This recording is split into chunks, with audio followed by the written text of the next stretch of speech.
यदि कोई गणेश चतुर्थी के दिन चौथ का चंद्रमा देख ले, उससे कलंक लगता है। उसका कलंक कैसे कम होगा? जो भगवान की द्वितीय विवाह की कथा सुनेगा, जो अब चल रही है शिवंतक मणि की, इसको कथा को सुनने से उसका अपराध कम हो जाता है, पाप कलंक कम हो जाता है। प्रसेन को एक शेर ने मार दिया। शेर मणि को हाथ में अपने पंजे में लेकर के, शेर अपनी मणि को, उस मणि को पंजे में लेकर निकल गया। और वो कहां पहुंचा?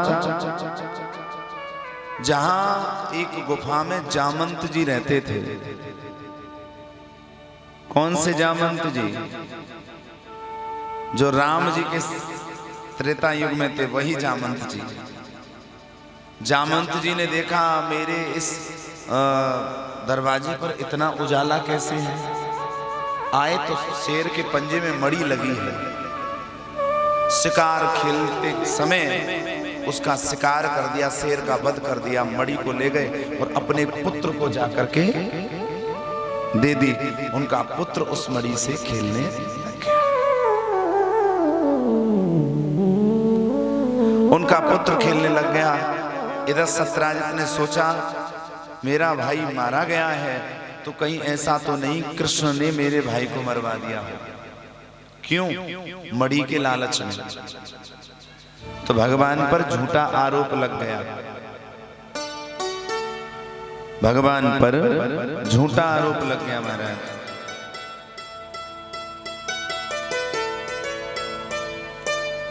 क्यों लगा? भगवान ने चौथ का चंद्रमा देख लिया था, कलंक लग गया भगवान। चौथ का चंद्रमा देख लें तो कलंक लग जाता है। करता कोई है, कभी कभी भर कोई जाता है। वसुदेव जी ने कहा पुत्र तुम पर कलंक लगा है, अपने ऊपर लगे हुए कलंक को मिटाओ।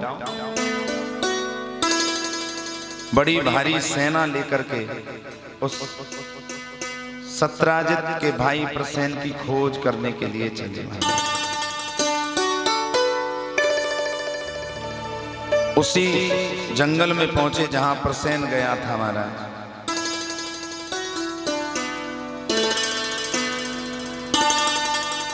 देखा तो जंगल में प्रसेन मरा हुआ पड़ा है, शेर के पंजे बने, उनके पीछे पीछे गए। शेर भी एक गुफा के आगे मरा हुआ पड़ा है। अंदर गए तो जामंत जी का पुत्र उस मणि से खेल रहा है। और जब भगवान ने उस मणि को लिया तो जामंत जी आ गए और हाथ पकड़ लिया। मेरे पुत्र से तुम मणि लेना चाहते हो, कौन हो? बोले मैं द्वारकाधीश कृष्ण हूं। बोले जो भी हो, पहचान नहीं रहे जामंत जी के ये राम ही कृष्ण। बोले जो भी हो मुझसे युद्ध करना पड़ेगा। तो महाराज युद्ध किया।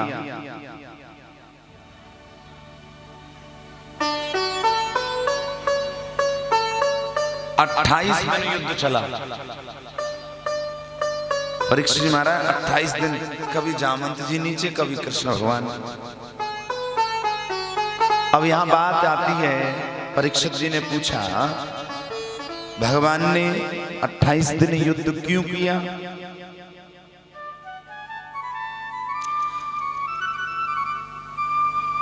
जामंत जी की बल की परीक्षा। जामंत जी ने एक बार राम से कहा प्रभु आप रावण को मारकर तो आ गए, हम आपके साथ रहे, लेकिन मेरे बल की परीक्षा नहीं हुई। राम बोले चिंता मत करो, कृष्ण बनूंगा तुम्हारे बल की परीक्षा। तब से बल की परीक्षा के लिए ये बैठे। 28वें दिन जाकर एक मुष्टिका का प्रहार किया, घेर दिया, और भगवान ने कृष्ण रूप छोड़कर रामचंद्र भगवान के रूप में प्रकट हो गए। जामंत जी चरणों में गिर पड़े और अपनी एक कन्या कृष्ण को सौंप दी, जिसका नाम जाम्बती था। दूसरा विवाह जाम्बती के साथ हुआ। दूसरा विवाह जाम्बती के साथ हुआ। अच्छा एक बात और बताओ, अब जामवंत जी कैसे रीछ राज है महाराज, रीछों के राजा हैं, तो पुत्री कैसी होगी बताओ? हैं? उन्हीं जैसी होनी चाहिए। अब ऐसी बहू लाए हैं, बेइज्जती है रही है, भगवान सोच रहे हंसी है जाएगी, रीछ जैसी बहू लाए। द्वारका में एक मैया महल में बंद कर दी, तू यही बंद है जा, तो सब में दिखाऊं हो तो गड़बड़ है जाएगी। हैं? रुक्मणी जी आई, बोले प्रभु तुमने दूसरा ब्याह कर लो है का? बोले हाँ। बोले ने चेहरा तो दिखा दो, आरती उतार लेने, अगवानी कर ले। बोले सामने वाले महल में है। अच्छा महाराज, कुंडी लगा ली है जामवती जी ने, क्यों शर्म आ रही है अपने आप को दिखाने के लिए? रुक्मणी कह रही है बहन दरवाजो खोल। अब बेचारी न आवाज देवे न दरवाजा खोले। अंदर कृष्ण के पास आई, दरवाजा खुलवाओ ना, देखे तो सही हमारी बहन लग कैसी रही है। बोले इसलिए दरवाजा नहीं खोल रही है, बता में? बोले हाँ। बोले तुमसे भी ज्यादा सुंदर है। रुक्मणी बोली मुझसे ज्यादा? बोले तुमसे भी ज्यादा सुंदर है, इसलिए दरवाजा नहीं खोल रही। फिर गई जामवंती, दरवाजा खोल। कुछ नहीं बोल रही, न खोल रही, शर्म के। बोले प्रभु कहो इससे, अब तो मैं जरूर देखूंगी मुझसे ज्यादा सुंदर है तो। बोले सच में रुक्मणी तुमसे भी ज्यादा सुंदर है जामवती। अब बताओ, नई बहू की बड़ाई कर रहे हैं, पुरानी बहू क्या है?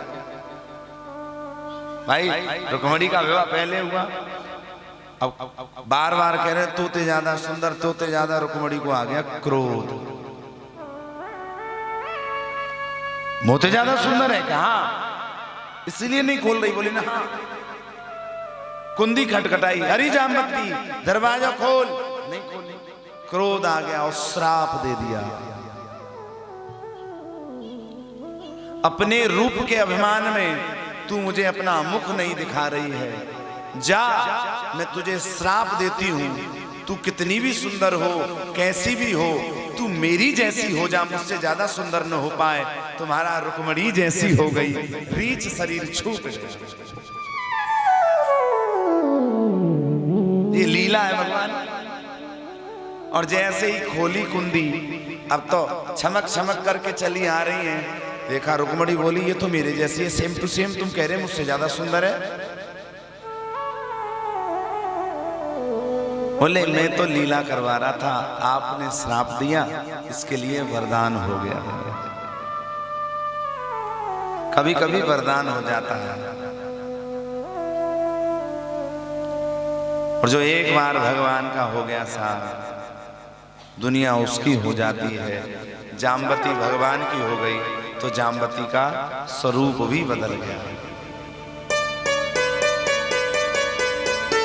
प्रभु की शरणागति में आप रहोगे तो भगवान ललाट पर लिखे हुए भी जो रेखा हैं गलत सलत वो भी मिट सकती हैं। प्रारब्ध बदलने की क्षमता भगवान के अलावा किसी में नहीं है, लेकिन भगवान जिस पर रीझ जाए तो उसका प्रारब्ध भी बदल देते हैं।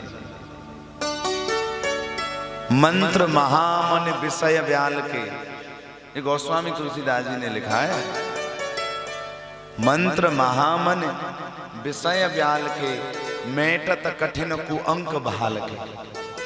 बड़े से बड़े कुअंक जो लिख रहे हैं ना मस्तक पर, वो भी मिट जाते हैं।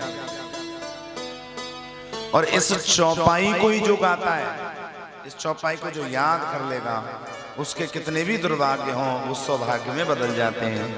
मंत्र महामण विषय व्याल के, मेटत कठिन कुअंक बहाल।